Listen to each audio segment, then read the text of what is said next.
Merci, c'est parti. Bonjour à tous et à tous. Merci d'être là à nouveau pour un webinaire consacré aux 3 ans de Calliope.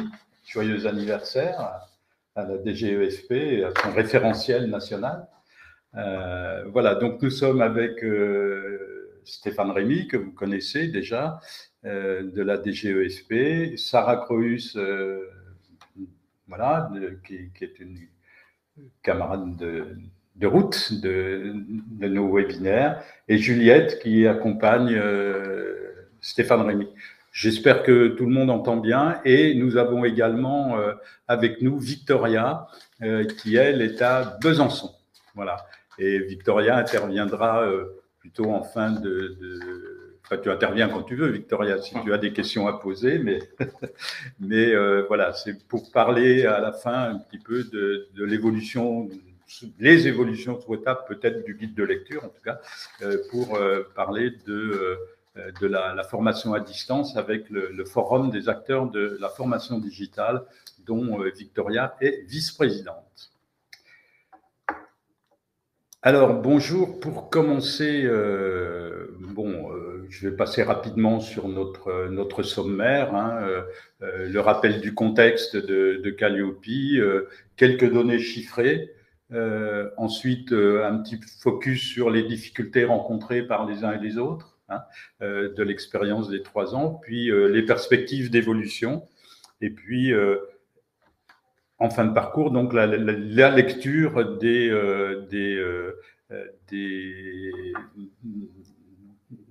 indicateurs par le guide de lecture. Et alors j'ai rajouté un petit paragraphe dans la slide parce qu'on a eu une demande de quelqu'un de l'université de Rennes qui nous parle aussi d'une évolution verte du guide de lecture. Alors bon, j'ai dû dire, tiens, c'est intéressant à discuter.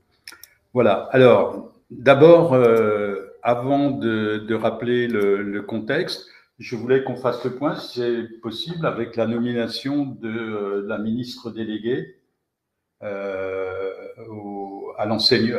Donc, ministre déléguée chargée de l'enseignement et de la formation professionnelle, qui est à la fois sous la responsabilité du ministre de l'Éducation nationale et du ministre du Travail, si j'ai bien compris. Voilà, alors si on peut en parler quelques instants pour savoir quelle est sa mission, c'est intéressant. Carole Grandjean.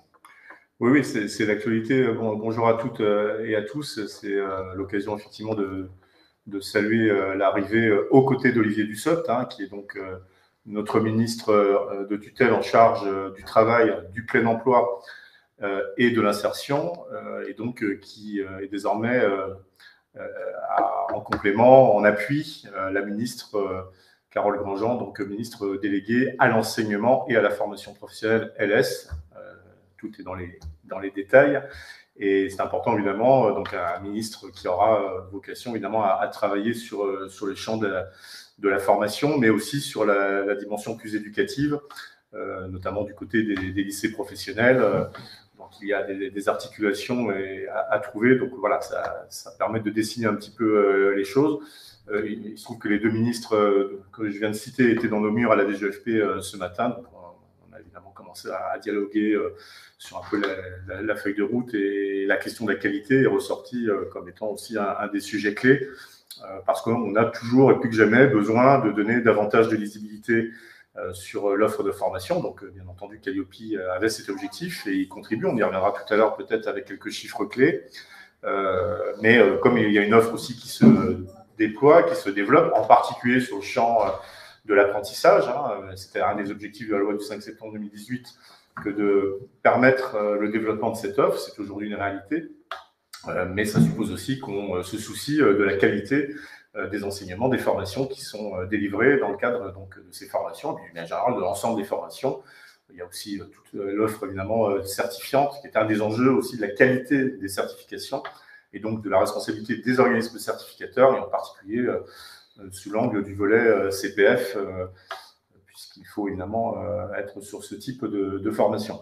Voilà, donc on a pas mal d'enjeux, et je pense que dans la période qui va s'ouvrir, qui s'ouvre d'ores et déjà, ce sujet de la qualité fera partie aussi des points de repère pour la ministre déléguée et pour le ministre de plein exercice, bien évidemment, également.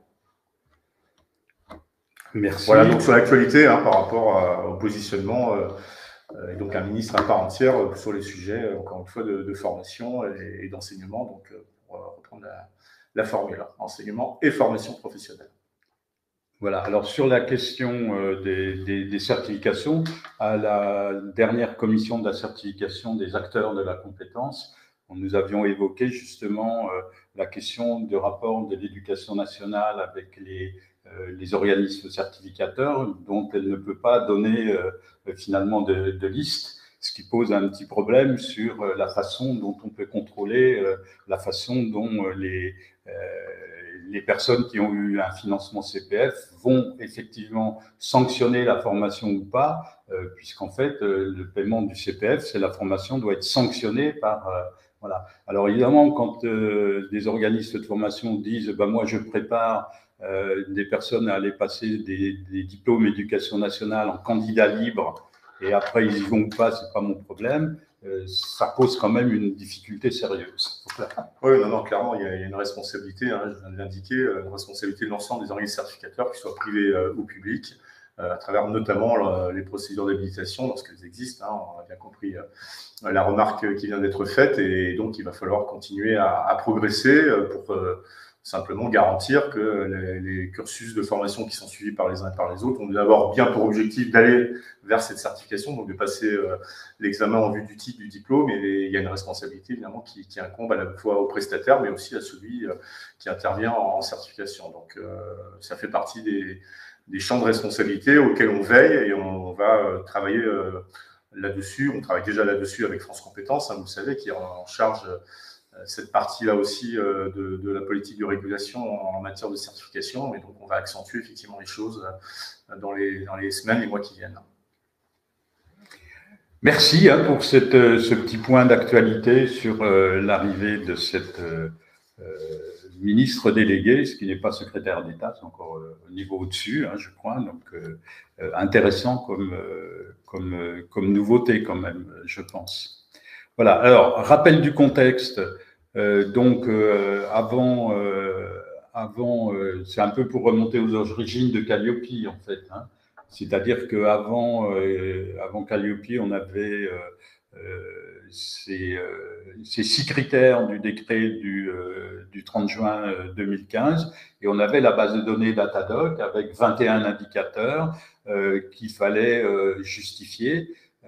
Et puis, on avait 53 référentiels de certification et pas 54, et 42 certificateurs. Bon, il y a une petite erreur sur nos chiffres, mais c'est quand même pas très grave. Donc, on avait plus d'une cinquantaine de certifications qui permettaient de s'affranchir finalement des 21 indicateurs de Datadoc. Et puis, quand même, Stéphane et Juliette pour nous expliquer, mais à un moment donné, on a dit, avec la loi du 5 septembre 2018, plus de 50 certifications, c'est peut-être beaucoup. Et il nous en faut une unique en réalité. C'est un peu ça l'origine. Oui, ça fait partie des enseignements qu'on a tirés de manière collective. On parlait de Calliope, c'est un patrimoine, bien sûr, c'est une marque d'État, mais c'est aussi le résultat de la mise en place du référentiel national de qualité, et avec toutes les parties prenantes. Ce qui me semble important peut-être de rappeler pour ceux qui nous écoutent, c'est qu'on a quand même, entre 2014, qui a commencé à initier le processus qualité en France, et puis 2018 avec l'obligation de certification lorsque les prestataires veulent travailler sur fonds publics, fonds mutualisés. Dans le premier temps, ce sont les organismes financeurs qui ont la responsabilité de s'assurer de la capacité des prestataires à dispenser des actions de qualité. Là, on est sur une autre manière d'appréhender les choses, puisque ce sont des organismes prestataires qui doivent justifier de cette certification par rapport au référentiel national. Donc les choses ont aussi évolué. D'abord, elle est obligatoire désormais, encore une fois, pour accéder aux fonds publics et assimiler, mais c'est surtout aux prestataires de démontrer, d'apporter les preuves qu'ils sont en respect et en conformité avec ce référentiel. Donc il y a aussi un changement important qui a été opéré, et c'est vrai qu'il y avait un enjeu de lisibilité. On commençait à avoir effectivement beaucoup trop de certifications, beaucoup trop de labels, comme un des objectifs quand même de ce processus, qui est un processus continu, qui donc a vocation à se renforcer, à s'améliorer, a bien pour objectif, encore une fois, de donner de la visibilité aux usagers, c'est quand même à eux qu'on s'adresse, in fine, hein, que ce soit les entreprises, les individus. Parfois, il y a eu évidemment des enjeux de cofinancement et donc qui associent les entreprises et les salariés. Donc, c'est avant tout pour eux qu'on essaye de mieux identifier et de donner de la visibilité sur un marché de la formation, vous le verrez tout à l'heure, avec quand même des chiffres qui sont quand même très importants en volume. Et là aussi, c'est une singularité quand même qu'il faut avoir à l'esprit. Et donc, on a, je crois, j'allais dire qu'on est légitime à essayer de donner cette lisibilité, parce qu'encore une fois, sinon, c'est difficile de s'y retrouver pour un certain nombre d'entreprises ou d'individus. Si je peux me permettre d'ajouter un point, c'est vrai que maintenant, pardon, la caméra.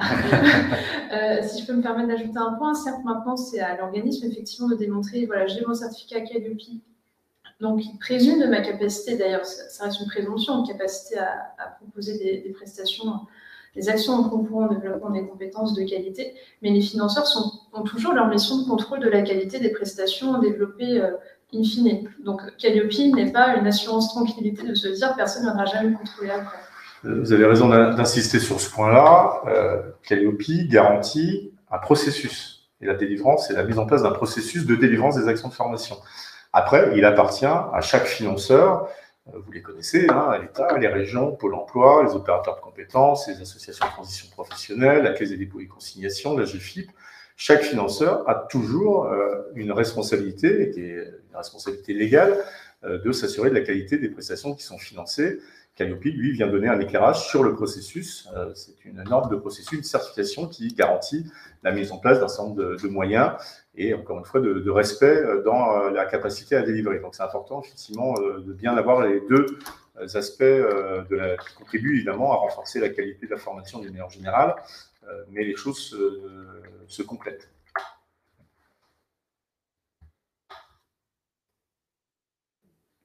Juliette, non? Vous n'avez rien, pas pour l'instant? Non, non, effectivement, c'est le contrôle qui est fait par les financeurs, d'ailleurs, peut donner lieu à un certain nombre d'anomalies qui peuvent être constatées aussi de la part des organismes bien qu'ils aient été certifiés. Et dans ce cas-là, ce qui est intéressant, c'est d'avoir aussi un travail de coopération entre le financeur et le certificateur Calliope sur des points qui auraient été identifiés par le financeur et qui pourront aller être vérifiés de manière un peu plus approfondie par le certificateur Calliope si jamais ça venait remettre en cause certains points du référentiel d'assurance qualité. Absolument.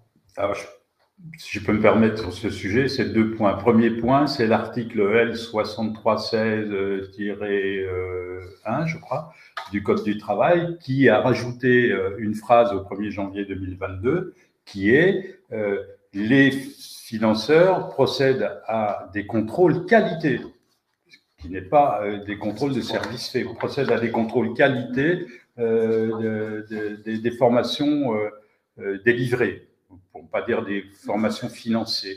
Donc ça, c'est important. Le deuxième point, peut-être vous pouvez nous renseigner là-dessus, c'est le rôle du GIE Datadog dans ces contrôles, parce que j'ai eu hier des informations que les contrôles du GIE Datadog seraient déjà commencés dans un certain nombre de CFA. Si vous avez des informations là-dessus, nous serions preneurs. Donc, on confirme dans les dispositions législatives, donc on est d'accord, c'est 63-16-3. Oui, mais bon, on est proche. 63-16-3. Mais qui prévoit bien évidemment cette responsabilité donc, des financeurs dans leur capacité aussi à contrôler la qualité des actions. Et donc, le GIE qui avait joué un rôle premier, notamment dans la mise en place du référentiel Datadog pour les organismes qui concourent évidemment à ce GIE, notamment les anciens OPCA, mais il y avait aussi les anciens FONGECIF, la région Normandie. Donc, on a toujours aujourd'hui au sein de ce GIE les OPCO, je crois la région Normandie, enfin les ATPRO, toute une série d'acteurs. Et donc, il y a bien évidemment, ces contrôles sont en cours et vont se poursuivre dans ce cadre-là. C'est important de pouvoir mutualiser, bien sûr, les moyens. Ça fait partie aussi des dispositions réglementaires qui permettent aux financeurs de mutualiser leur contrôle. Et c'est le cas, donc, en l'occurrence, dans le cadre de l'action du GIE via les contrôles qualité qui peuvent être opérés. Alors, y compris sur l'apprentissage, puisque désormais, un prestataire de formation par apprentissage a lui aussi vocation, comme tout prestataire, à être objet de vérification ou de contrôle, que ce soit de contrôle de service fait, hein, comme n'importe quel prestataire, ou sous l'angle davantage du contrôle qualité. Alors la question subsidiaire, c'est qui sont les personnes qui vont être chargées de ces contrôles par le GIE Datadoc, parce qu'on a cru comprendre que c'était des prestataires extérieurs. Bon. Voilà. Ça, vous pouvez vous adresser au GIE. À voir avec le GIE Datadoc. Tout est sous contractualisation. Donc, voilà, donc à voir avec le GIE Datadoc. Bien, alors revenons à notre sujet. Donc on est bien passé de 53 référentiels à un seul, donc porté par le ministère du Travail, que je remercie d'être là. Voilà. Et 34 organismes certificateurs, 33, 34, en fait on est venu à 33, puis on est remonté à 34, puis on a un nouveau. On est à 34, voilà. Non, parce qu'il y a eu un petit souci avec un organisme certificateur qui a été déréférencé. Enfin, ce qui s'est passé, Sarah, tu peux peut-être en parler, 30 secondes. Alors, je ne sais pas si, là pour le coup, je n'ai pas la situation précise qui a mené à ça. C'est soit il n'a pas obtenu son accréditation au final, soit il l'a perdu. Là, je n'ai pas l'info. Je ne sais pas si vous savez ce qui s'est passé. Mais c'était la première fois que ça se produisait. Oui, absolument. Bon, d'abord, il faut qu'on soit précis sur les termes. Il faut qu'on continue à faire preuve de pédagogie sur les termes qu'on emploie. On voit bien d'ailleurs que le terme certification renvoie à la fois à la politique de certification avec les sanctions en formation, avec les titres et les diplômes, et puis à la notion de certification au sens de la certification qualité. Donc, on a bien 34 organismes certificateurs aujourd'hui qui ont soit obtenu leur accréditation, soit ils sont en cours d'accréditation par le COFRAC. Donc, je rappelle que c'est le rôle, le comité français d'accréditation, qui est l'instance unique d'accréditation en France, ce qui est d'ailleurs le modèle qu'on retrouve dans d'autres pays européens. Les États membres ont vocation donc à désigner une seule autorité, ce qui est le cas donc en France à travers le COFRAC, et qui donc a bien ce rôle, lui, d'accréditer les organismes candidats pour être reconnus et pouvoir délivrer la certification Calliope. Mais pour qu'ils puissent travailler, il faut aussi qu'ils puissent commencer. Donc la loi prévoit que les certifications peuvent être délivrées par des organismes en cours d'accréditation.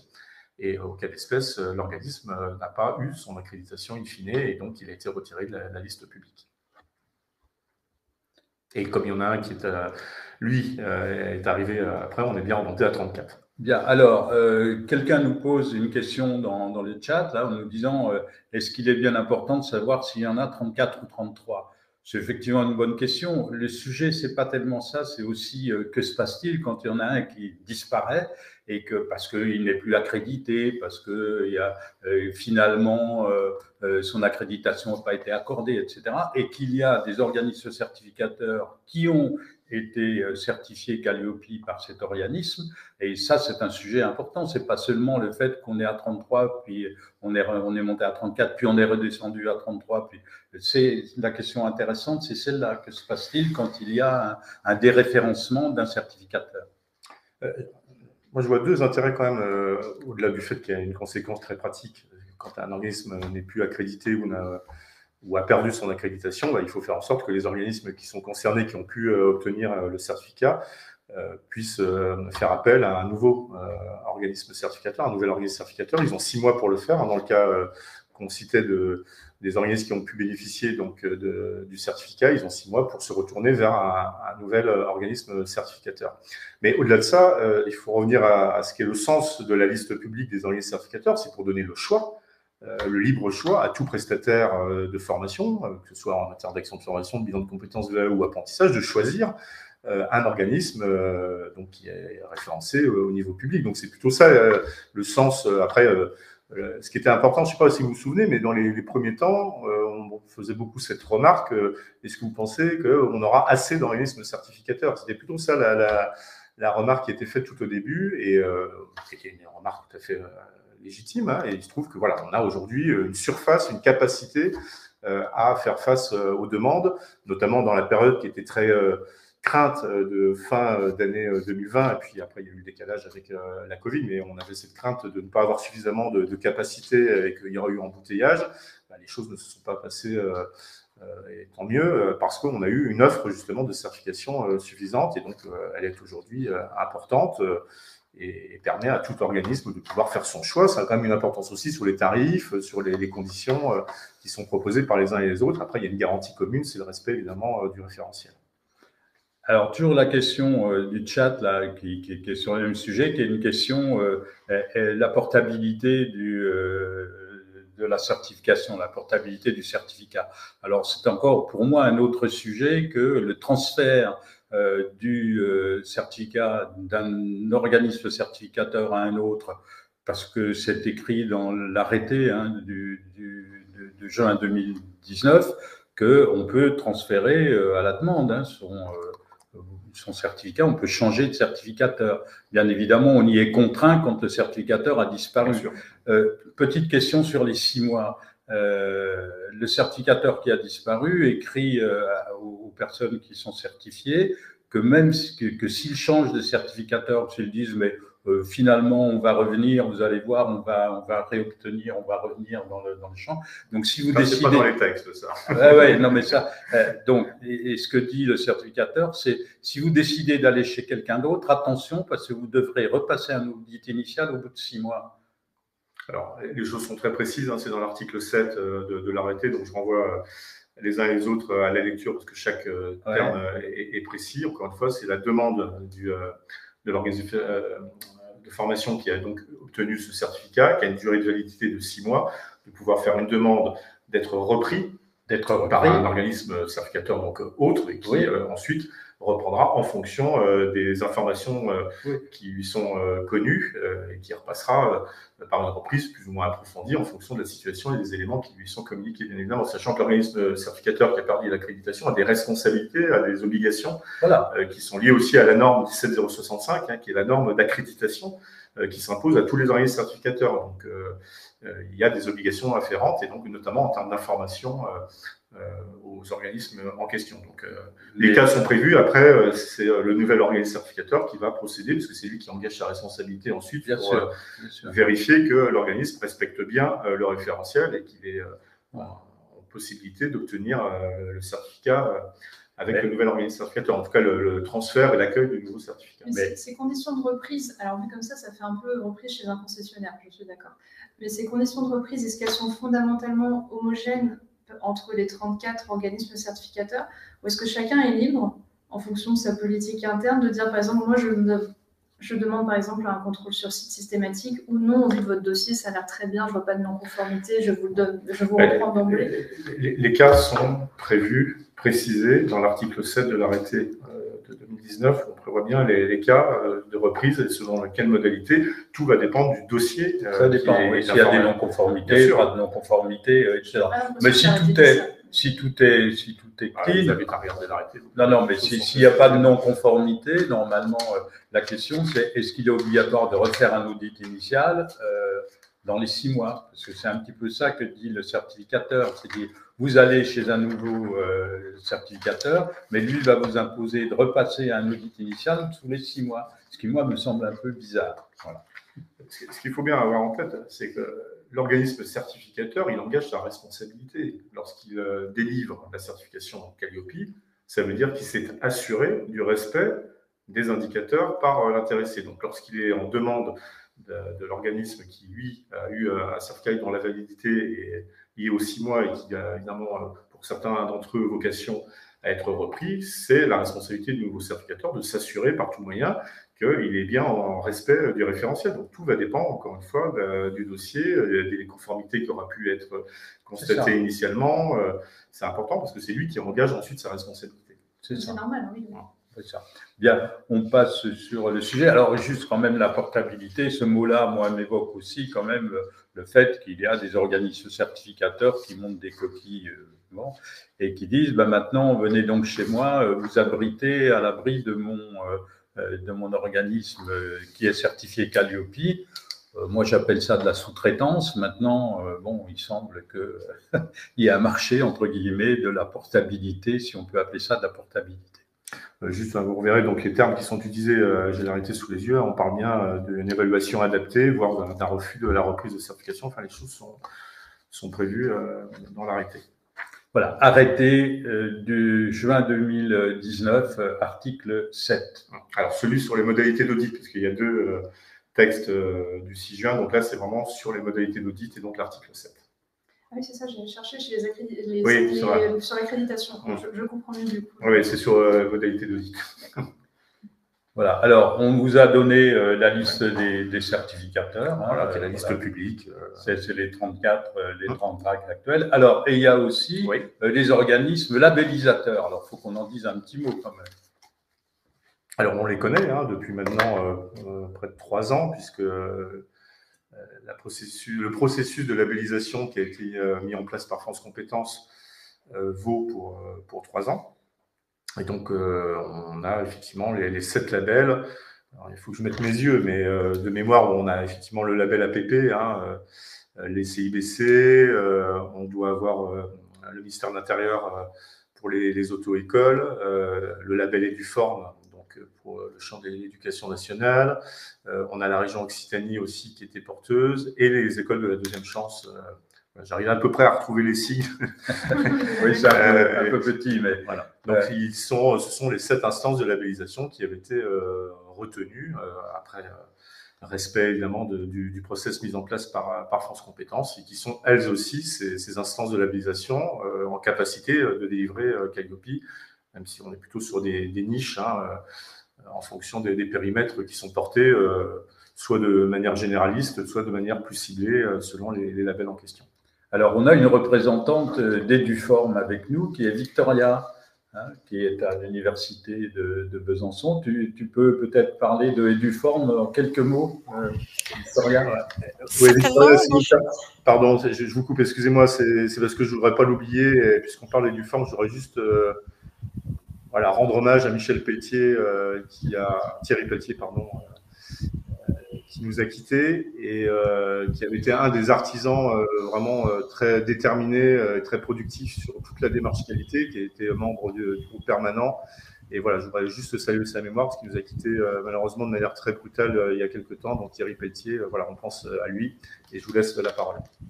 Merci beaucoup, Monsieur Rémy, pour cet hommage à Thierry Pelletier, qui nous fut très précieux, très engagé, très investi, et qui a porté le label Eduform pour le réseau de la formation professionnelle de l'éducation nationale.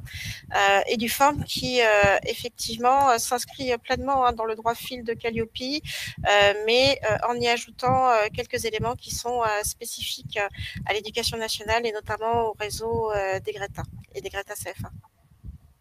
C'est spécifique éducation nationale. Voilà. Merci, Victoria. D'autres choses sur les labels? Pas de questions? Si, j'ai une question chez Michel. Pardon? Ouais, j'ai toujours une question dans mon sac. Vas-y. C'est que, alors, ça date vers le 19 décembre 2019, me semble-t-il. J'avais bien aimé, à 2-3 jours près, que la liste des instances avait été rendue publique. 2019, c'est pour 3 ans, on est en 2022, donc dans quelques mois, rebelote. C'est dans les tuyaux? Ah oui. C'est pour ça que j'évoquais la durée de 3 ans, ce qui veut dire qu'il pourra y avoir des nouvelles candidatures qui pourront se faire. On verra, mais c'est bien, effectivement, à partir de 2023, on aura une nouvelle séquence possible pour ces instances. Alors après, je vous invite à vous rapprocher de France Compétences, qui s'occupe de ce processus, mais on est bien dans ce timing-là. Ouais. Bien.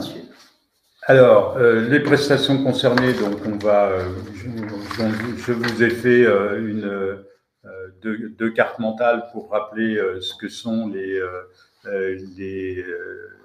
indicateurs et un petit peu ce qu'on attend de vous à chaque indicateur. On va passer rapidement là-dessus. On a bien 4 catégories d'actions de développement des compétences qui sont certifiées. On peut être certifié dans 1, 2 ou 3 ou 4 de ces catégories.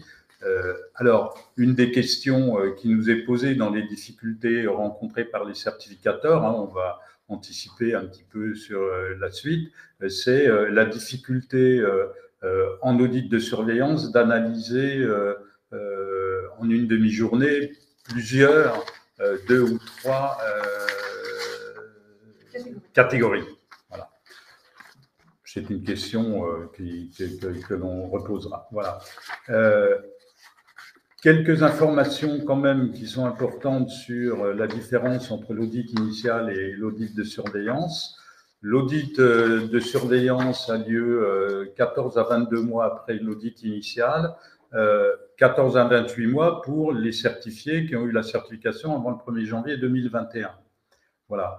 L'audit à distance a lieu en présence s'il a été à distance en initial. Ça, c'est important. Si vous avez eu un audit à distance, eh bien, l'audit de surveillance sera obligatoirement en présence.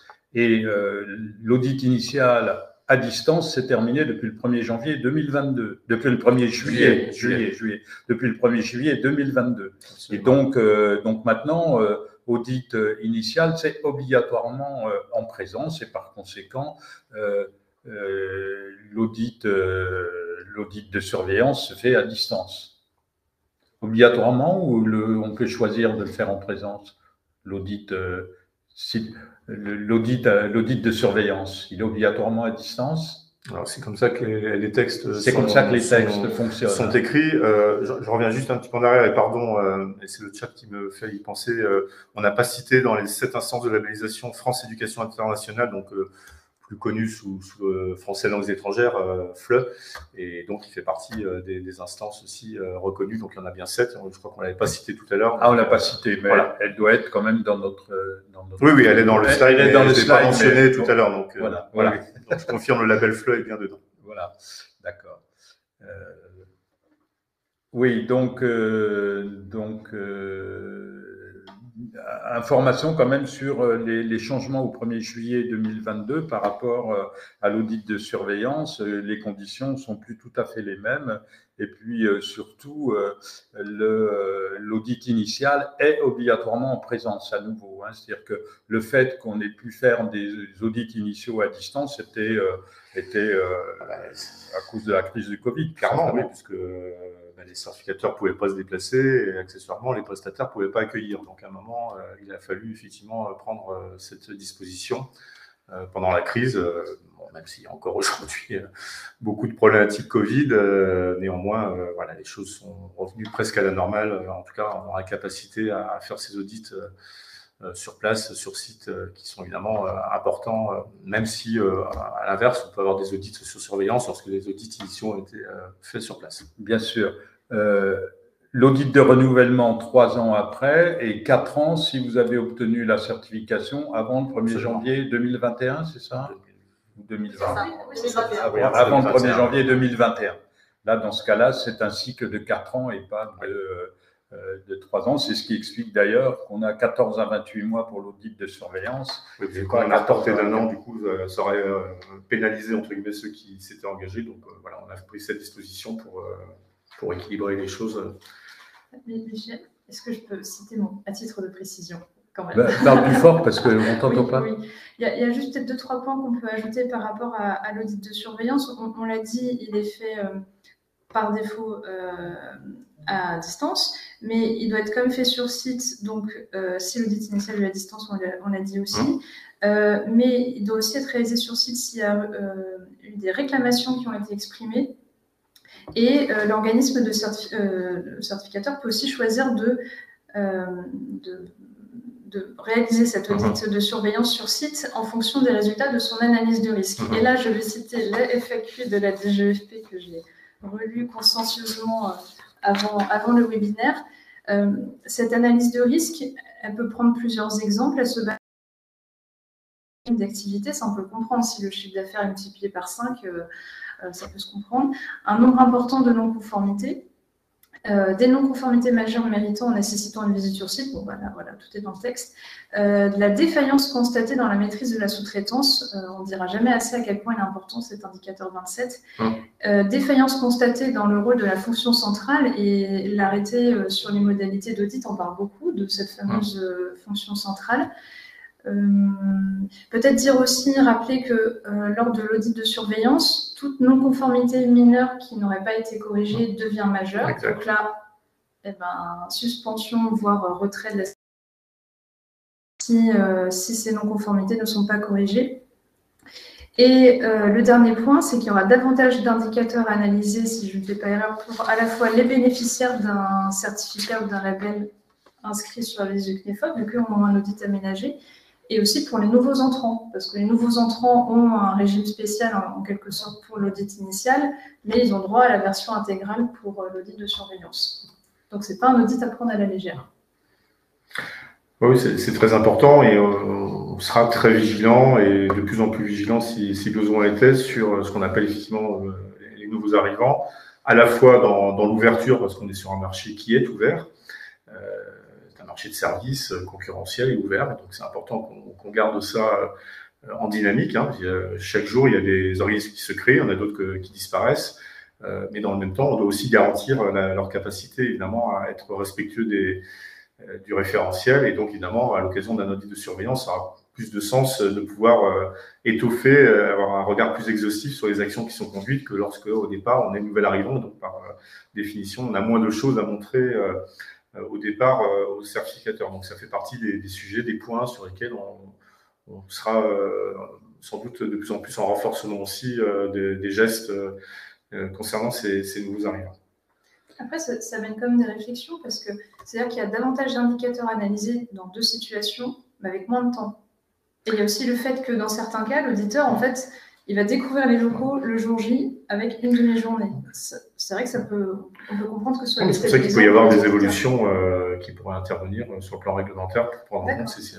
Voilà, ça c'est une information intéressante, qu'il pourrait y avoir des évolutions réglementaires là-dessus. D'ailleurs, on a une question là-dessus. Peut-on espérer une remise en cause de la durée de l'audit pour être un peu plus dans la réalité? C'est un petit peu la question qu'on pose. Pour l'audit de surveillance, notre auditeur propose l'audit de surveillance en présentiel. Est-ce qu'on doit le refuser?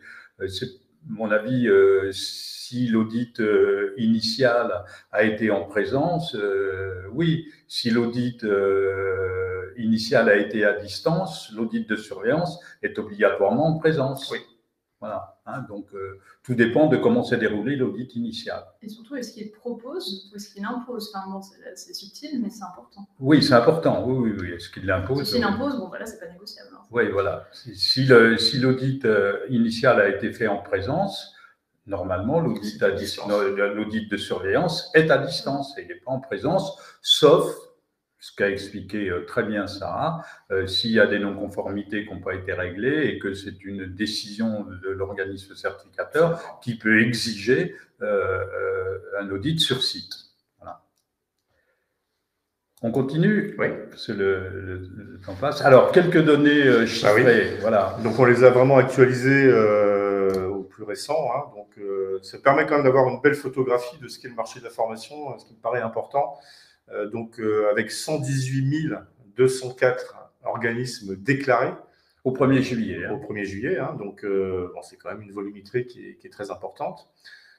Alors, tous ces organismes sont déclarés. Ça ne veut pas dire qu'ils auront une activité qui permettra vraiment d'avoir un bilan pédagogique et financier relatant des activités réellement conduites. Parfois, ça arrive que, malheureusement, effectivement, l'activité n'est pas au rendez-vous. Et donc, un certain nombre de ces organismes disparaîtront. Mais au moment où on fait cette photographie, ils sont en déclaration en bonne et due forme. Et donc, si on prend aujourd'hui le volume des organismes certifiés Calliope, on est à 39 131 prestataires qui le sont, donc ça fait 33% des prestataires, selon les différentes catégories. Donc, sans grande surprise, c'est évidemment la catégorie action de formation qui est la plus représentée. Mais on a aussi 3598 prestataires qui sont certifiés sur la partie bilan, 2663 sur les prestations d'accompagnement à la VAE et 3165 sur la catégorie formation d'apprentissage. Évidemment, certains sont certifiés sur les 1, 2, 3 ou 4 actions selon évidemment le périmètre qui a été choisi. Voilà, il y a des prestataires multicatégories. Et c'est conforme à l'étude d'impact de la loi du 5 septembre 2018, ça me paraît important aussi de le rappeler, qui était dans ce chiffrage. Donc on est bien en phase, en conformité aussi avec ce qui avait été prévu lors de cette étude d'impact.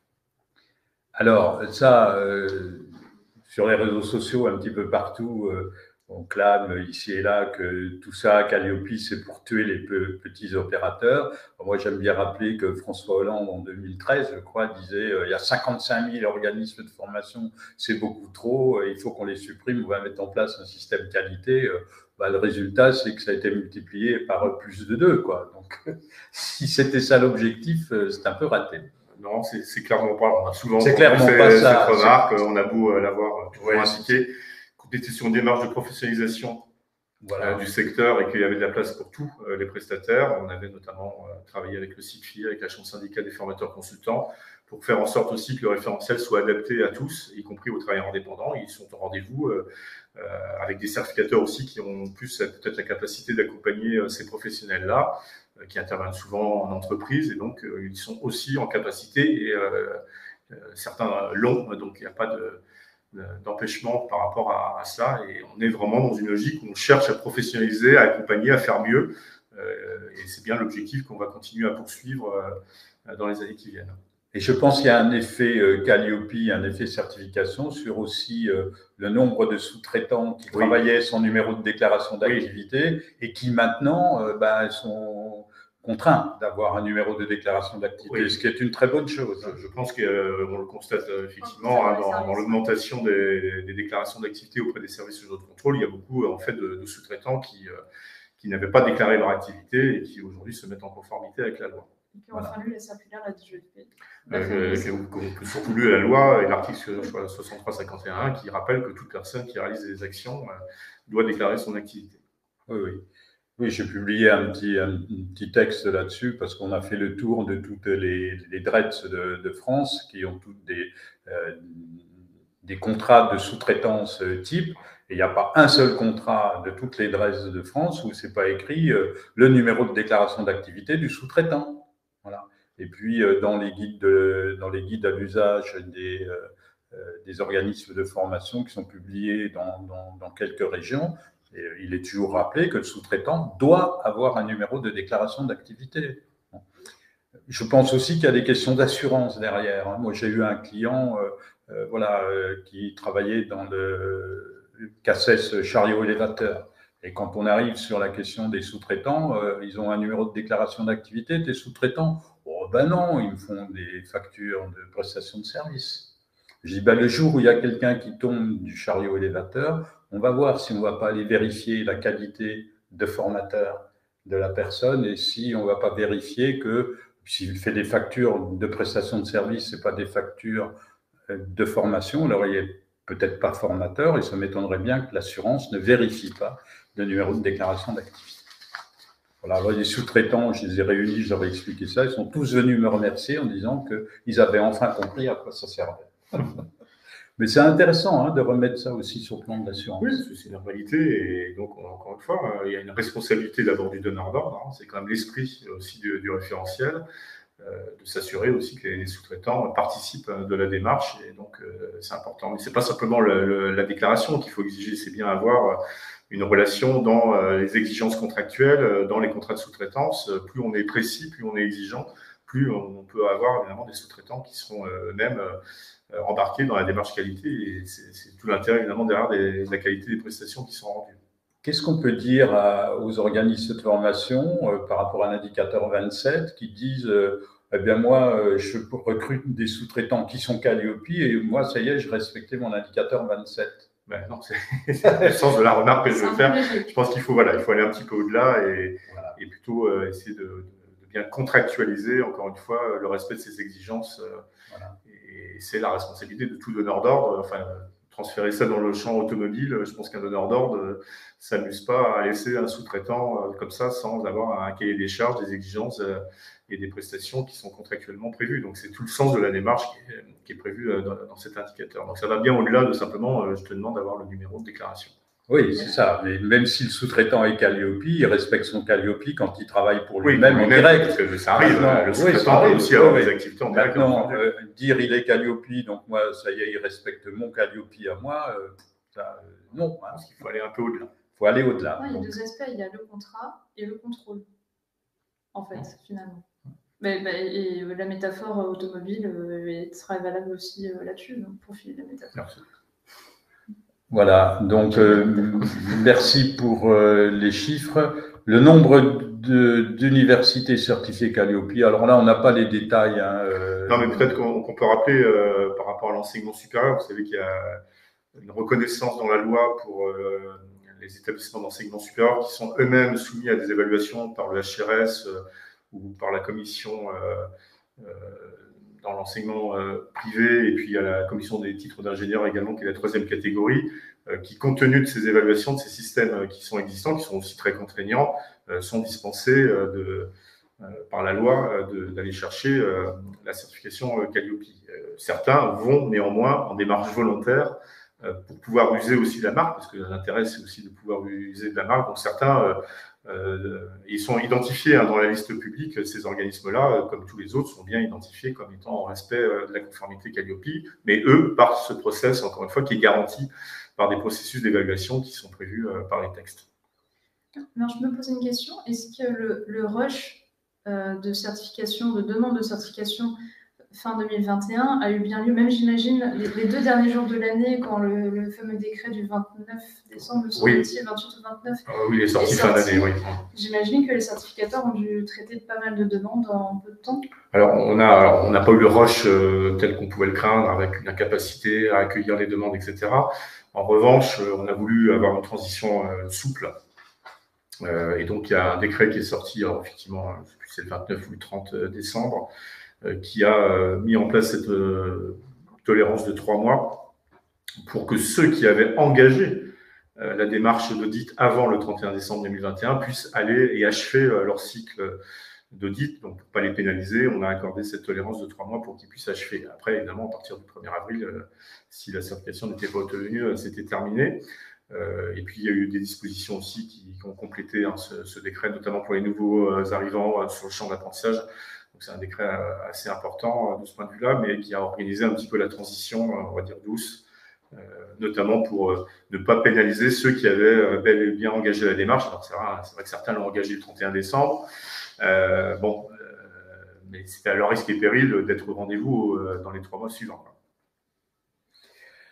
On termine sur la question du NDA, parce qu'on a pas mal de questions.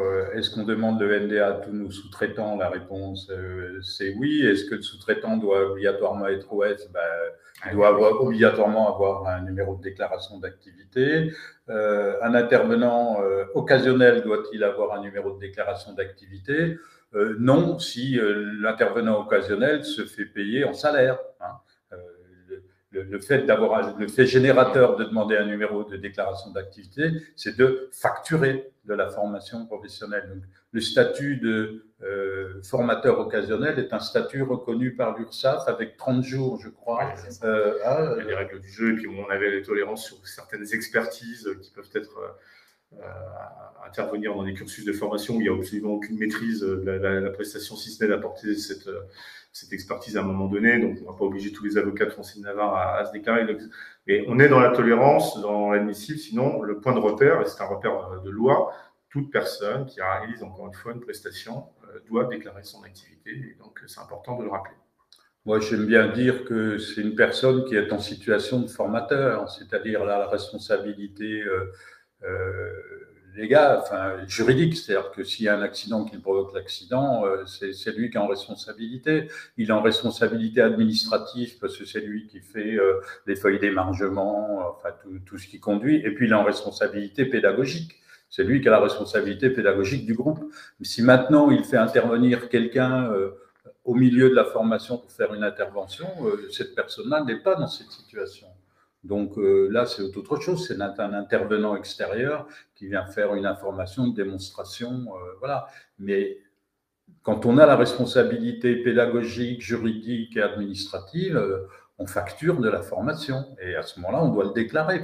Et d'ailleurs, ça se retrouve dans le bilan pédagogique et financier, où il y a les catégories correspondantes pour bien remplir ce qui a été l'activité conduite dans cette position de sous-traitance. Alors, juste une question quand même qui est importante. La sous-traitance peut être requalifiée en travail salarié. Certaines DRED refuse de délivrer un NDA à cause de ça. Alors, c'est un peu bizarre comme réflexion. Et je pense que parfois, il y a une confusion sur le fait qu'on n'est pas dans des contrats de prestation de service, qu'on est dans des lettres d'émission, des contrats de travail, comme on vient de le rappeler. Et auquel cas, effectivement, la personne qui est liée par une lettre d'émission, un contrat de travail, n'est pas concernée par le fait de devoir avoir un numéro de déclaration d'activité en propre. Je pense que c'est dans cette situation. Je pense que c'est ça, c'est la façon dont le dossier de demande de numéro de déclaration d'activité est présenté. Voilà, ça c'est possible, mais ça ne peut pas être un point de principe d'une DRED, ce qui dirait je refuse des NDA parce que vous seriez sous-traitant. Ça n'a pas de sens. Non, c'est plutôt, encore une fois, l'inverse. C'est plutôt l'inverse. Par contre, l'URSSAF pourrait avoir son mot à dire si quelqu'un faisait de la sous-traitance à 100% avec un seul prestataire. Là, c'est autre chose, mais oui. Bon, là, c'est l'URSSAF, effectivement. Là, c'est encore autre chose. Et ce n'est pas les auditeurs Calliope qui peuvent vérifier ça. C'est effectivement un sous-traitant qui a un seul donneur d'ordre et qui ne travaille que pour ce donneur d'ordre. Mais ça, ce n'est pas spécifique à la formation professionnelle. C'est partout pareil. Là, il peut y avoir requalification en travail déguisé par l'URSSAF, évidemment. Surtout si la personne était salariée du donneur d'ordre avant. Ça fait beaucoup d'indices quand même. Voilà. Merci pour ces chiffres. Alors, bon, ça, on les a vus. Les chiffres, les 34, voilà, donc certains sont en cours d'accréditation. J'intéressais à 29, non, accrédités. Mais peut-être que c'est à monter. On est revenu sur. Vous nous il y en a 34, en tout cas, qui sont en capacité de délivrer la certification, soit parce que l'accréditation a été confirmée, soit parce qu'ils sont en cours d'accréditation. On est revenu, cette diapositive, c'est un peu égaré. On passe au sujet des difficultés qui peuvent être rencontrées. Alors, d'abord, les difficultés rencontrées par les prestataires audités. Sarah, tu veux dire comprendre le guide de lecture? Oui, comprendre les exigences du guide de lecture, c'est quand même l'essentiel, parce que comment préparer sa certification sans comprendre ce qu'on nous demande fondamentalement, c'est sûr qu'il y a un enjeu par rapport à ça. Alors, après, le guide de lecture a été beaucoup enrichi au fil du temps. Là, on en est à la 7e version. Il y a eu des ajouts, des ajouts à la fois en termes d'éléments de preuve dans le glossaire. Il y a aussi des choses qui ont été modifiées. Je pense par exemple à l'indicateur 3 qui avant ne précisait pas spécifiquement, me semble-t-il, qu'on s'adressait aux certifications enregistrées au RACP. Ajout important aussi, s'il en est, c'est toutes les dispositions relatives aux personnes en situation de handicap. Et c'est vrai que c'était plus que bienvenu. J'en parle aussi à titre personnel. Comprendre les exigences du guide de lecture, pour ça, on peut faire le choix de se faire accompagner, on peut faire le choix de suivre les excellents webinaires de la chaîne de CFS+. Mais bon, je pense qu'avec ces 3 ans d'expérience, de recul sur la certification, il y a quand même eu pas mal de documentation. Bon, je dis ça, je suis un peu jugée partie, j'ai un peu écrit un truc qui s'appelle le calendrier de l'Avent, pour essayer de décrypter le référentiel, le guide de lecture et tout le corpus réglementaire associé à Calliope. Donc, j'espère que ces difficultés vont s'aplanir au fil du temps. Sur le guide de lecture, enfin, on va y revenir à nouveau largement tout à l'heure, guide de lecture. Je ne vois plus Victoria, là, elle nous a quittés ou quoi? Bon. Non, mais en tout cas, comme on l'avait indiqué, c'est un guide de lecture qui est vivant. On en est effectivement à la V7. Voilà, Victoria est revenue. Et donc, ça permet d'avancer, de préciser, d'apporter des nouveaux éléments de preuve. Peut-être, on le verra tout à l'heure, je crois, avec la vice-présidente sur les sujets d'action de formation à distance, parce qu'il peut y avoir des précisions qui pourraient être apportées. En tout cas, elles seront évoquées tout à l'heure. C'est l'intérêt de ce document, qui est un document de référence, qui est à la fois utile pour les certificateurs, qui ensuite, évidemment, vont le prendre en considération et puis permettre à ceux qui se lancent dans la certification de pouvoir identifier la compréhension, les attendus des indicateurs, des modes de preuve, et tout ça se précise, s'enrichit aussi au fur et à mesure de ce qui nous est remonté par les certificateurs ou par les prestataires eux-mêmes qui nous font part de tel ou tel point de difficulté ou de compréhension d'un indicateur, ce qui est tout à fait normal. Précision, c'est qu'effectivement, nous en sommes à la version 7 du guide de lecture, mais nous en sommes toujours à la version 1 du référentiel qui, lui, n'a pas bougé. Absolument. Et qui ne peut pas bouger comme ça, parce que faudrait qu'il soit modifié par un décret, voire peut-être même par une nouvelle loi, non? Donc, ce sera du réglementaire, mais Conseil d'État avec les critères et ensuite le référentiel. En tout cas, c'est pas du tout à l'ordre du jour. C'est pas à l'ordre du jour. Voilà. Ce n'est pas à l'ordre du jour de modifier le référentiel. Par contre, le guide de lecture, lui, pourrait évoluer, encore une fois, selon les remontées, les enseignements qu'on tire du terrain, et ça, c'est tout à fait normal. Voilà, alors c'est pour ça que nous aimons bien parler des difficultés rencontrées par les auditeurs, les audités, les certificateurs. C'est intéressant comme remontée. Vous vouliez intervenir, Juliette? Non, effectivement, on voit bien qu'on a apporté des précisions dans le guide de lecture. Si on a des remontées où on nous dit qu'il y a beaucoup de non-conformités sur cet indicateur, on ne comprend pas forcément le périmètre, on ne comprend pas forcément ce qui est attendu, on va essayer de le prendre en compte dans les prochaines versions en ajoutant des exemples ou en précisant dans quel cas cet indicateur s'applique ou ne s'applique pas. Sécuriser sa démarche de certification, possibilité de transfert, on l'a déjà évoqué, puisque ça rejoint un petit peu ce qu'on a dit tout à l'heure sur la possibilité de changer de certificateur, soit parce qu'on le décide, soit parce qu'on y est contraint, comme on l'a vu tout à l'heure. Alors, vivre mal un audit de certification de déroulant pas comme prévu, ça c'est effectivement des difficultés chez les audités. Alors ça pour dire qu'il ne faut pas hésiter quand même, quand certaines non-conformités peuvent apparaître comme non-conformes, à aller remonter l'information et remonter vers le certificateur. C'est-à-dire que, bon, parce que quelquefois il y a des choses quand même un peu fantaisistes, enfin bon... Et bien évidemment qu'il y a des non-conformités qui sont parfaitement justifiées et compréhensibles. Mais certaines fois, on a des choses qui relèvent un petit peu, moi j'aime bien dire, soit de lubie, soit de choses qui sont un petit peu, qui appartiennent un petit peu à des points de vue personnels de l'auditeur ou de l'auditrice. Il ne faut pas hésiter à remonter vers le certificateur. Il n'y a pas de conflit particulier. C'est une relation contractuelle. Donc, il y a un certificateur qui lui-même fait appel à des auditeurs. Et puis, l'auditeur, lorsqu'il rend son rapport, il y a aussi l'instance qui a vocation à se prononcer. Donc, il faut garder le dialogue. Et s'il y a une incompréhension, une insatisfaction par rapport à la manière dont les choses sont faites ou posées, il y a toujours la possibilité, évidemment, de s'adresser à son organisme certificateur et essayer d'avoir un dialogue là-dessus. Après, les auditeurs, normalement, ont vocation à être, encore une fois, dans le respect du référentiel, point. Donc, après, on est dans les sciences humaines, c'est toujours... mais c'est tout l'intérêt quand même d'indicateurs, de critères. On doit avoir un regard qui soit le plus objectif possible. C'est ce qui est garanti aussi par le système du COFRAC, qui accrédite ses organismes certificateurs, et sur la professionnalisation de ses auditeurs. Donc, il y a une chaîne de valeur, il faut qu'elle soit respectée. Et si on a un prestataire éprouve des difficultés par rapport à la compréhension ou l'incompréhension d'une non-conformité, il faut essayer d'avoir ce dialogue avec l'organisme. Voilà, avoir un dialogue avec l'organisme certificateur. Je pense que vous avez beaucoup de remontées de questions aussi des prestataires, non, à la DGESP. Non, ça reste encore très limité. Ça reste encore très limité. Dans la majorité des cas, ça se passe bien aussi avec l'organisme certificateur. Par contre, on est très en relation effectivement avec les organismes certificateurs. Ou si on a des interrogations sur telle ou telle interprétation, soit des textes, soit du guide de lecture, on va essayer aussi d'apporter des réponses pour harmoniser les pratiques, ce qui va dans le bon sens.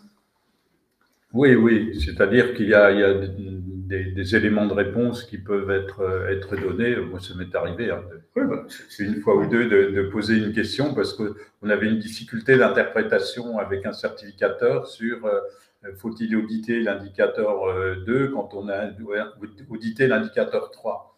Et en fait, on avait raison tous les deux. C'est-à-dire, j'avais raison, mais elle n'avait pas tort. Enfin bon, voilà, quelque chose comme ça. Simplement, on fait bien les deux indicateurs. Mais sur l'un, on met les données chiffrées sur le 2, et puis sur le 3, on met les informations sur les passerelles, etc. Donc, voilà. Mais sur les données chiffrées, je trouvais que puisqu'on donnait les données chiffrées au 3, pourquoi les donner au 2? En fait, il suffit de donner les données chiffrées du 3 au 2, et puis l'affaire est faite. Voilà, bon, c'est un petit détail, mais qui pouvait avoir son importance. Faire vivre sa démarche qualité, ça c'est aussi une difficulté sur laquelle on voulait, avec Sarah, attirer l'attention de tout le monde. C'est-à-dire que dès le jour où vous obtenez votre certificat, la vie de votre Calliope commence, et ce n'est pas la veille de l'audit de surveillance qu'il faut vous préoccuper de l'audit de surveillance. C'est ça qu'on veut dire. Oui, c'est ça, parce que avec Calliope, comme avec beaucoup de choses, il ne suffit pas de l'avoir, il faut surtout le garder. Et c'est ça le plus difficile. Déjà, à court terme, l'image peut faire sourire, mais déjà, on ne reprend pas ces anciennes, surtout les mauvaises, vieilles habitudes, une fois que l'auditeur a fermé la porte derrière lui le jour de l'audit. On lui a montré un système qualité avec des outils, des procédures si on en a. Ce n'est pas forcément obligatoire, on est libre de la façon dont on organise son système qualité, mais en tout cas, tout ce qu'on lui a montré, et encore plus si on a un nouvel entrant, maintenant, il faut le faire vivre et l'appliquer et démontrer qu'on l'applique dans la durée. Donc ça, c'est un enjeu plus de court terme, mais ça implique notamment un aspect de conduite du changement auprès de l'ensemble des équipes. Et à plus long terme, il y a quand même des enjeux essentiels. Il y a d'abord le fait que la direction reste impliquée dans le fait d'animer cette démarche qualité, et ça passe notamment par le fait de mobiliser les ressources nécessaires, c'est-à-dire qu'il y a une personne qui a du temps pour s'occuper de ça. On a tous des agendas bien remplis, mais la qualité, ça ne se fait pas sur un coin de table entre deux réunions à la va-vite. Donc, il faut une personne qui a le temps de le faire, qui a les compétences pour le faire. Il faut continuer à faire régulièrement le bilan des dispositifs. Qu'est-ce qui marche ne marche pas, qu'est-ce qu'on allège, qu'est-ce qu'on modifie, qu'est-ce qu'on supprime si on n'en a pas besoin, qu'est-ce qu'on doit créer si on s'est rendu compte qu'on a oublié quelque chose et ou que les besoins évoluent. Est-ce que le système qualité est en capacité d'identifier les dysfonctionnements ou les risques de dysfonctionnement? Bon, là, on part assez loin dans le raisonnement, mais c'est aussi ça, comme la qualité, c'est s'assurer que tout marche bien. Et un autre aspect aussi, on parle beaucoup des parties prenantes dans le référentiel Calliope. Est-ce que le système qualité qui a été mis en place continue à répondre durablement aux attentes de toutes ces parties prenantes?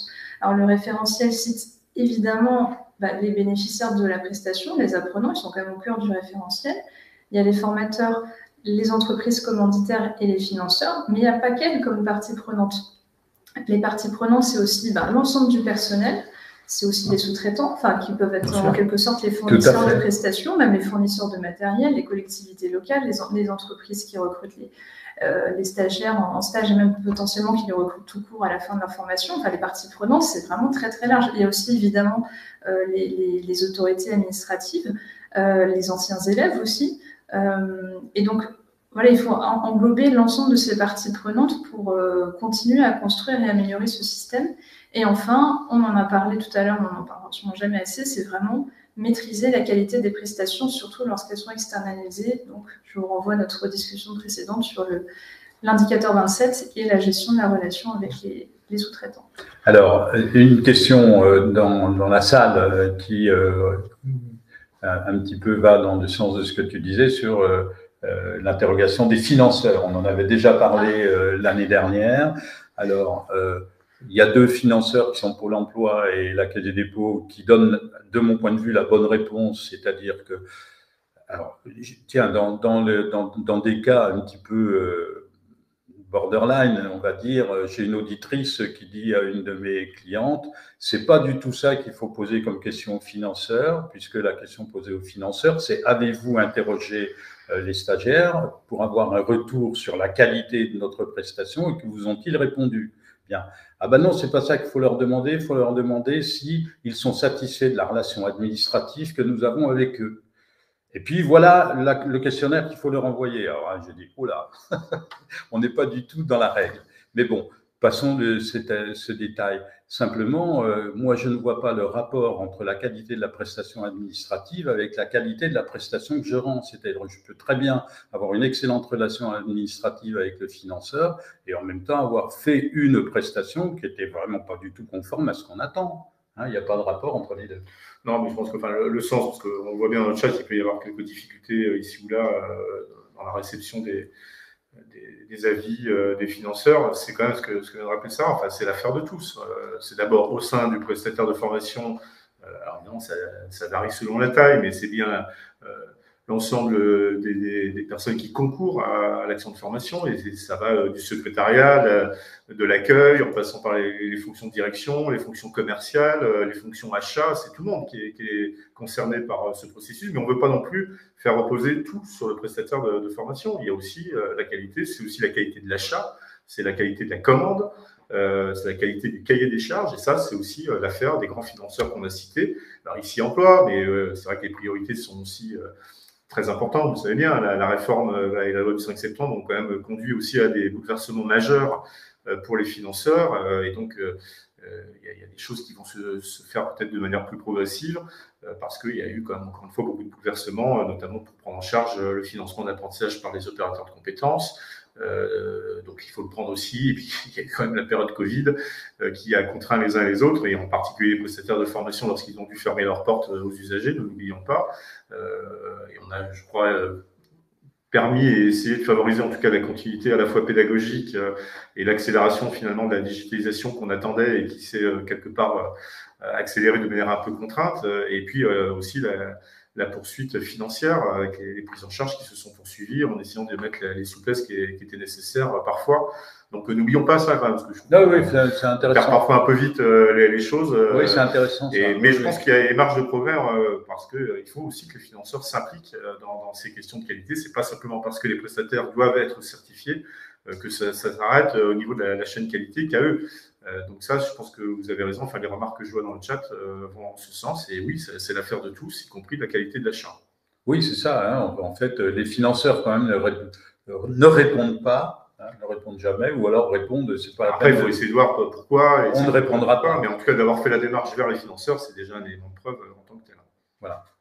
Donc, on avait déjà dit l'année dernière, il faut faire la démarche et puis avoir un système de relance au moins une fois. Oui, mais bon, c'est pas toujours évident quand on est aussi avec un financeur. Bon, il y a des rapports aussi qui sont des rapports économiques et il faut en avoir conscience. Mais il faut qu'on progresse là-dessus et nous, on va continuer de travailler de manière contractuelle aussi avec l'ensemble des financeurs parce qu'il y a des modalités d'achat, mais il y a des modalités de remboursement de la formation, pas toujours tout à fait dans les mêmes zones et dans les mêmes règles du jeu. Lorsqu'on passe encore une fois un marché ou lorsqu'on est sur un remboursement de formation, c'est pas tout à fait la même chose. Donc voilà, le temps passe, oui, alors je suis désolé, mais voilà, difficultés rencontrées par les auditeurs, les auditrices, alors comprendre les exigences du guide de lecture, adapter les exigences du guide de lecture aux multitudes de situations possibles. On n'a pas eu, j'ai demandé à des auditeurs de nous faire des remarques de difficultés, je n'ai pas tellement eu de réponse. Alors... On n'a pas particulièrement, on sait qu'il y a eu certains indicateurs sur tout ce qui est information, la manière de rendre public, et on va de plus en plus insister sur ces sujets-là, notamment Insert Jeune pour l'apprentissage.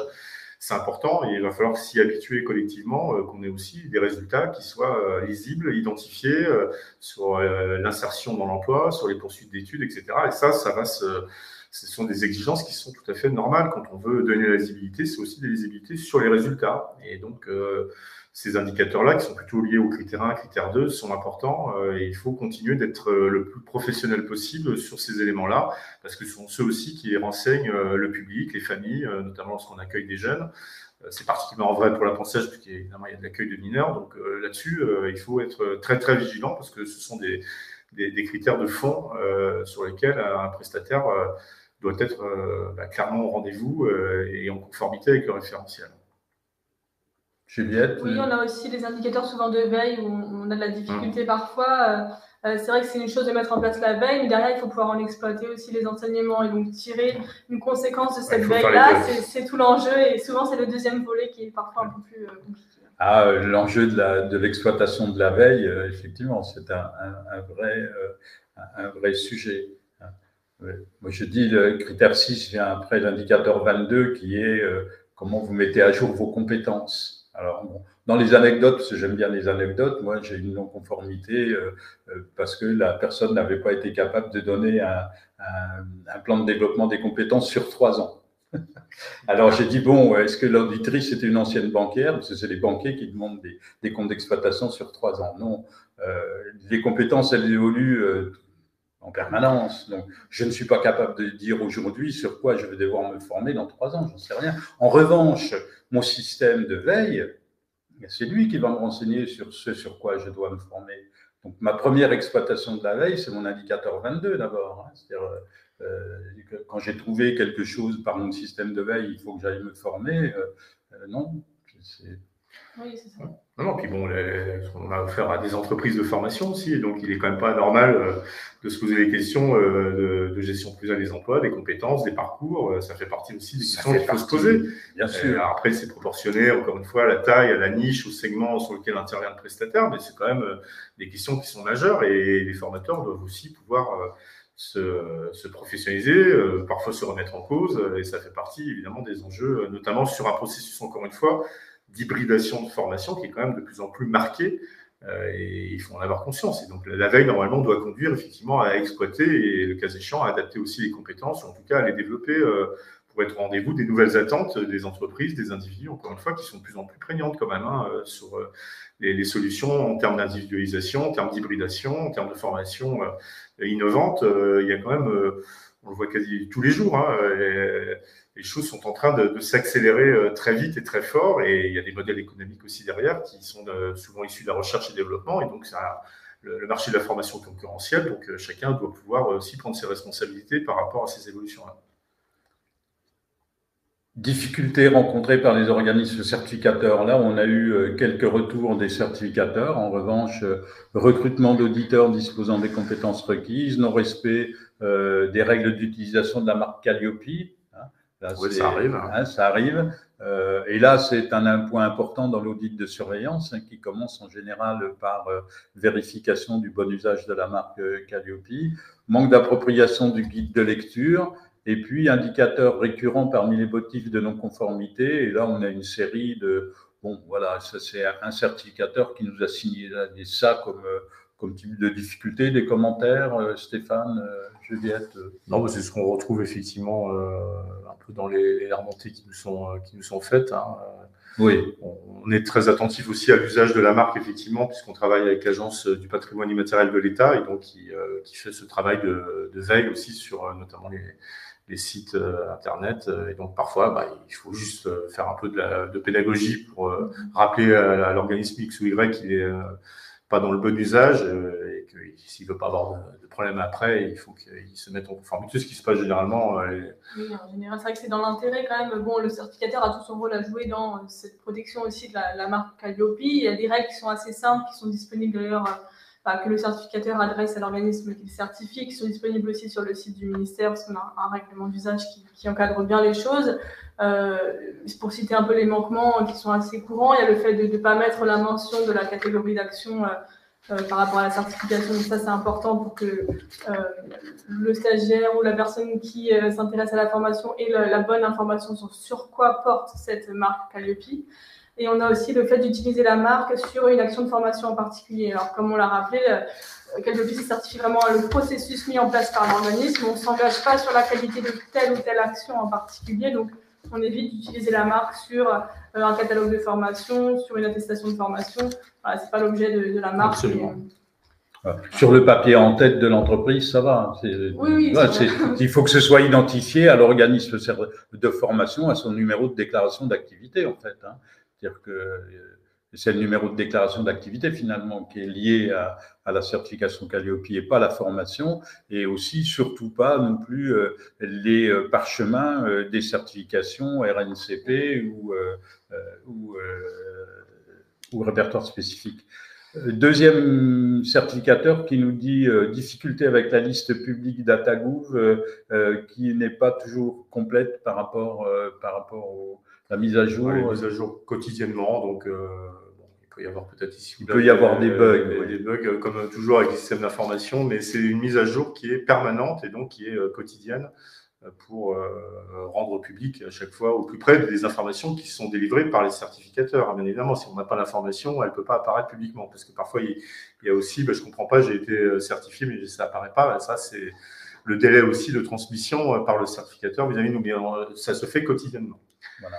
Michel, pardon, mais je vois l'heure tourner, puis malheureusement, il faut qu'on reparte pour d'autres rendez-vous, donc je voudrais juste qu'on conclue. On va accélérer sur le guide de lecture. On y a répondu d'ailleurs, hein, donc le guide de lecture, lui, il a vocation à évoluer, mais pour le reste, le référentiel, il est pour l'instant stabilisé, les critères également, et donc s'il doit y avoir des évolutions, c'est plutôt des évolutions sur une version 8 potentiellement du guide de lecture. On verra notamment par rapport aux précisions qui pourraient être apportées sur les formations à distance. Et puis, on a une réflexion par ailleurs sur le plan réglementaire, si on doit bouger tel ou tel curseur, notamment pour la prise en compte des nouveaux arrivants, etc. Et ça, c'est une réflexion qu'on mène et qu'on aura l'occasion peut-être de partager avec vous un peu plus tard. On peut parler de cette évolution rapidement, enfin, non, parce qu'on est en réflexion, donc non, mais c'est pas. Non, c'est les. Pour l'instant, on travaille sur des évolutions possibles. On aura l'occasion d'y revenir, mais là, c'est voilà. On avait préparé avec Victoria qui est là, qui voulait nous dire quelques mots, quelques suggestions par rapport à l'évolution sur des idées que nous formulons avec le Forum des acteurs de la formation digitale sur des exemples de. Parce qu'on a un problème avec la formation à distance, parce qu'il y a beaucoup d'acteurs qui font de la formation à distance, c'est du 100% à distance, et qui ne trouvent pas dans le guide de lecture les éléments de preuve qui vont convenir. Bien sûr, encore une fois, si c'est pertinent, et bon, vous allez en parler là maintenant, nous on est prêts à faire évoluer les choses, bien sûr, de ce point de vue, mais je parlais de l'évolution réglementaire. Ça, c'est autre chose. Ça, on ne parle pas du réglementaire. De lecture, on ne parle pas du réglementaire. Sur les formations à distance, ça peut être pertinent de faire évoluer un peu les modes de preuve. Pour répondre sur un Sergent, c'est sur le site de la DARES, donc c'est plutôt pour les CFA, mais vous pouvez aller sur le site de la DARES, vous verrez toutes les précisions sur un Sergent et sur la capacité à rendre compte des résultats obtenus dans les formations en apprentissage notamment. Merci à tous, désolé de vous quitter, mais voilà, si on veut être à l'heure, il faut qu'on repart dans le sens. Donc, merci de votre accueil, Michel, Sarah, et puis voilà, bonne continuation. Je salue donc le FUD. On va terminer quand même avec Victoria. Merci, on se rappelle. Oui, bien sûr. À votre disposition, merci de votre écoute, à bientôt.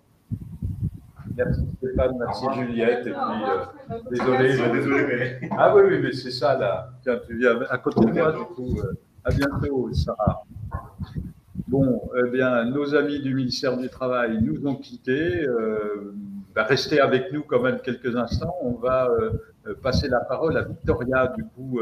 Donc Victoria, qui, comme vous l'avez compris, représente à la fois EduForm, va nous présenter un peu le travail que nous avons fait ensemble dans un groupe de travail du Forum des acteurs de la formation digitale. Si vous ne connaissez pas ce forum, c'est important de vous y intéresser, en particulier en raison de l'indicateur 25, mais pas seulement. Victoria. Merci beaucoup, Michel, pour ton invitation. J'espère que vous m'entendez bien.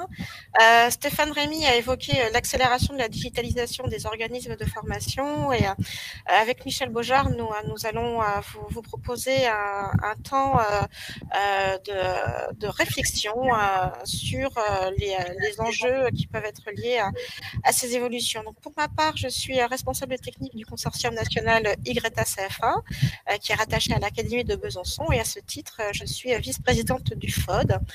Donc, pour ceux qui ne connaissent pas encore le FOD, qui est donc l'acronyme du Forum des acteurs de la formation digitale, le FOD est l'association professionnelle de référence sur la formation digitale et sur l'innovation pédagogique, et ce depuis son année de création, 1995. Alors, ce qui caractérise le FOD, c'est sa dimension protéiforme. C'est un réseau vraiment unique qui vient combiner plusieurs composantes de l'écosystème de la formation professionnelle et de l'apprentissage. Ainsi, on y retrouve des prestataires de formation, des OPCO, des consultants, des collectivités territoriales, des éditeurs, etc. Et donc, l'action du FOD, elle repose entre autres sur la mobilisation de plusieurs groupes de travail qui œuvrent dans une logique de production de recommandations pour des problématiques d'actualité de la formation digitale. Et justement, avec Michel Beaujard, nous avons travaillé au sein d'un groupe de travail qui s'appelle Indicateurs, Qualité et FOAD, donc un GT du FOD dont j'assure le pilotage et dont Michel est l'un des membres les plus engagés.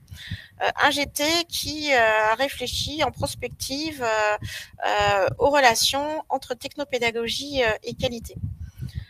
Alors, nous menons plusieurs travaux et nos travaux actuels portent sur l'adaptation à la formation à distance de la lecture des indicateurs pour la certification Calliope et pour le label EduForm qui, comme on l'a évoqué, est le label qualité de l'éducation nationale qui s'appuie fortement sur Calliope. Donc, les travaux que nous menons répondent à une demande que nous avons entendue, exprimée par de nombreux OF multimodaux qui souhaitent être accompagnés de façon plus spécifique dans la lecture du référentiel qualité. Et cette demande, elle est aussi émise par certains certificateurs pour leurs audits.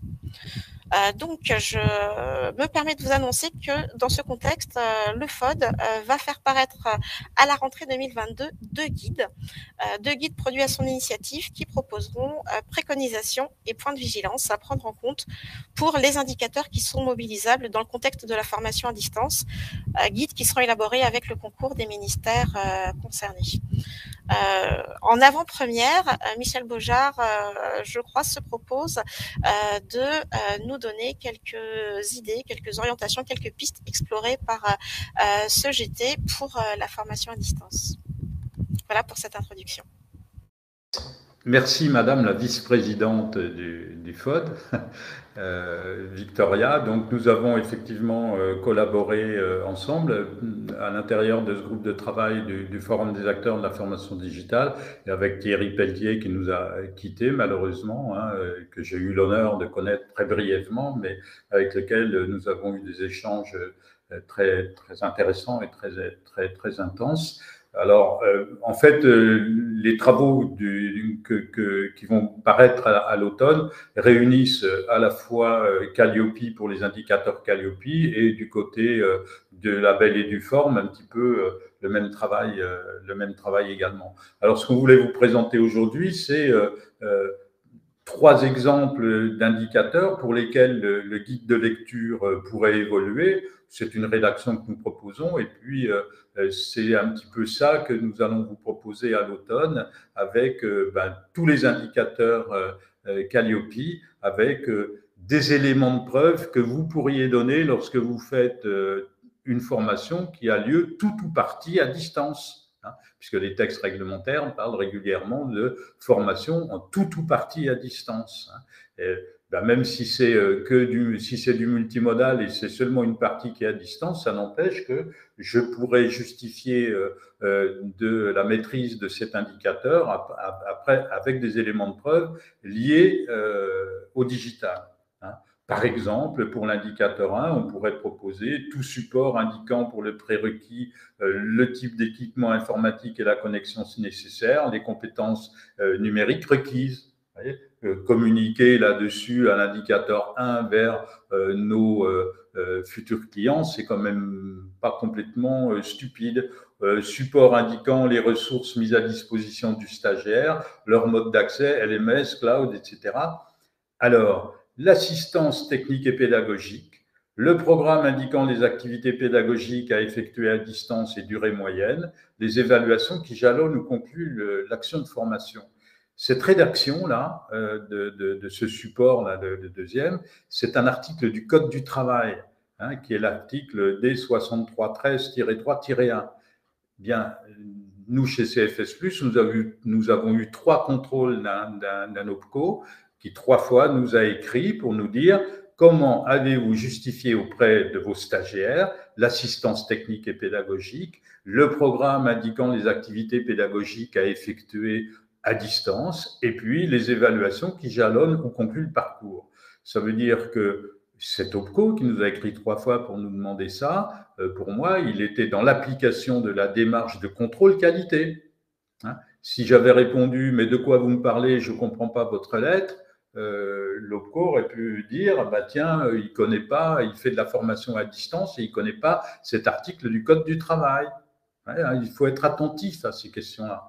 Bon, alors si je communique dès mon indicateur 1 sur ma communication globale, j'ai à la fois répondu à Calliope à une exigence de communication et puis j'ai anticipé un éventuel contrôle qualité du financeur. Ça va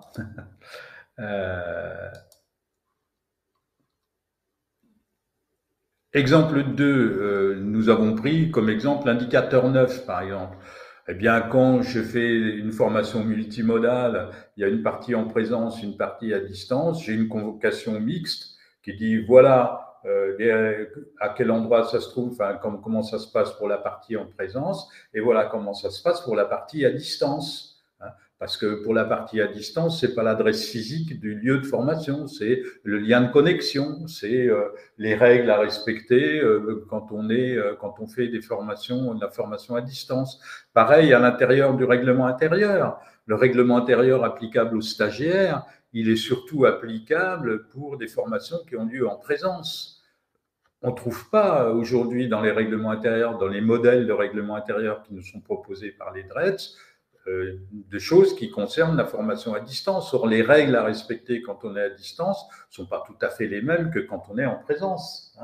Voilà. Alors, ce sont des éléments de preuve qui font que je peux donner une convocation à distance qui est différente de ma convocation en présence, l'intégration dans mon règlement intérieur applicable aux stagiaires, des règles spécifiques à la formation à distance ou à la formation en situation de travail. C'est un exemple pour l'indicateur 9. Voilà. Et puis, dernier exemple, c'est pour l'indicateur 19.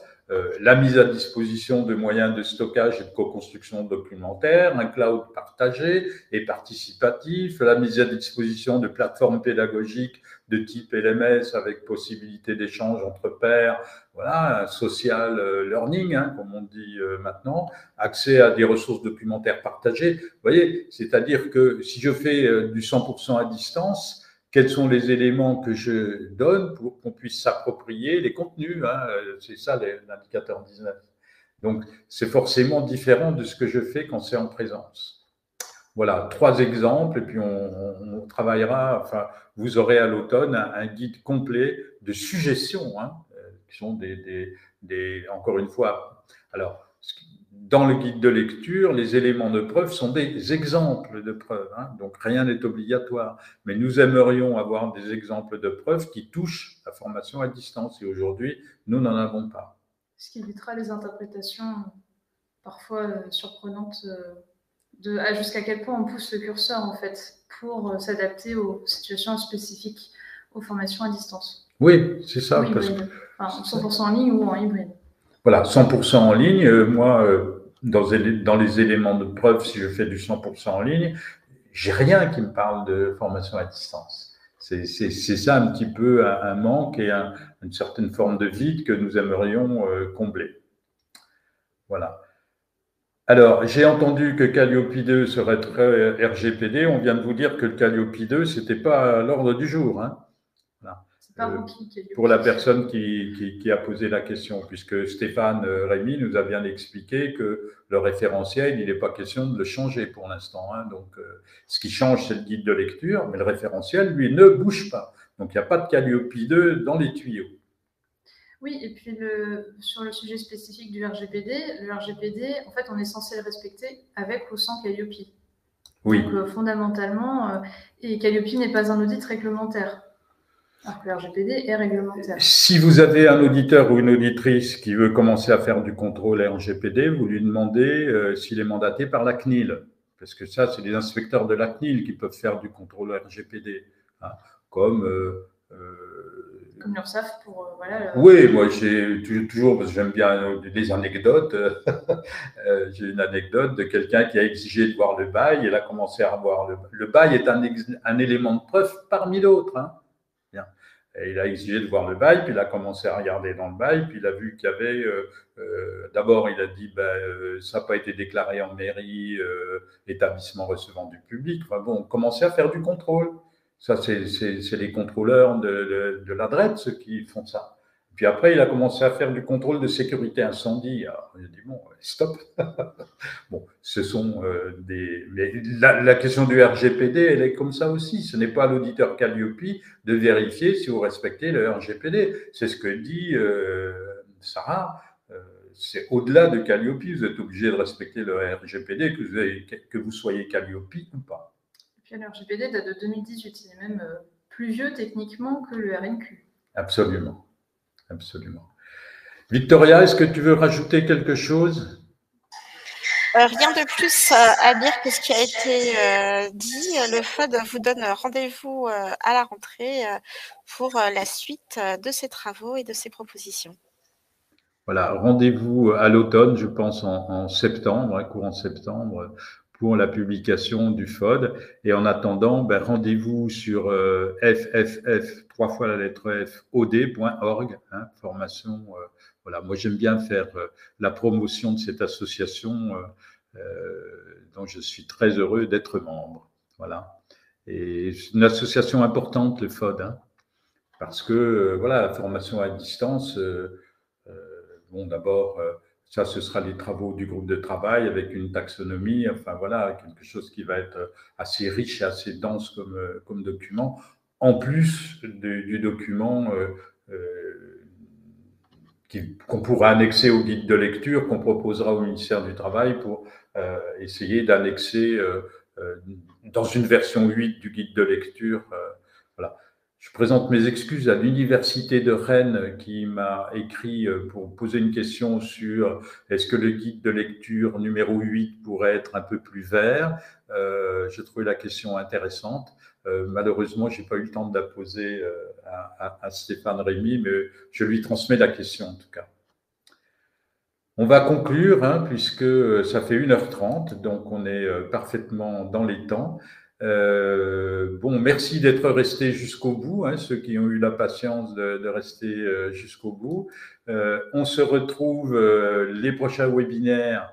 Le prochain webinaire a lieu le 22 septembre, où on va évoquer les 20 ans de la VAE avec Norbert Jaouen du ministère de l'Éducation nationale, Jacques-Alexandre Habif qui a un organisme qui s'occupe de la VAE qui s'appelle Perspective et Rebond, et Jacques Rouzet de Formaprod que vous connaissez déjà, qui animera ce webinaire avec moi. Et le 22 octobre, là, vous pouvez vous inscrire. Le 20 octobre, jeudi 20 octobre, pardon, un webinaire avec la Caisse des dépôts, Monsieur Laurent Durin, qui donc de la Caisse des dépôts, qui est responsable de tout le process de certification du CPF.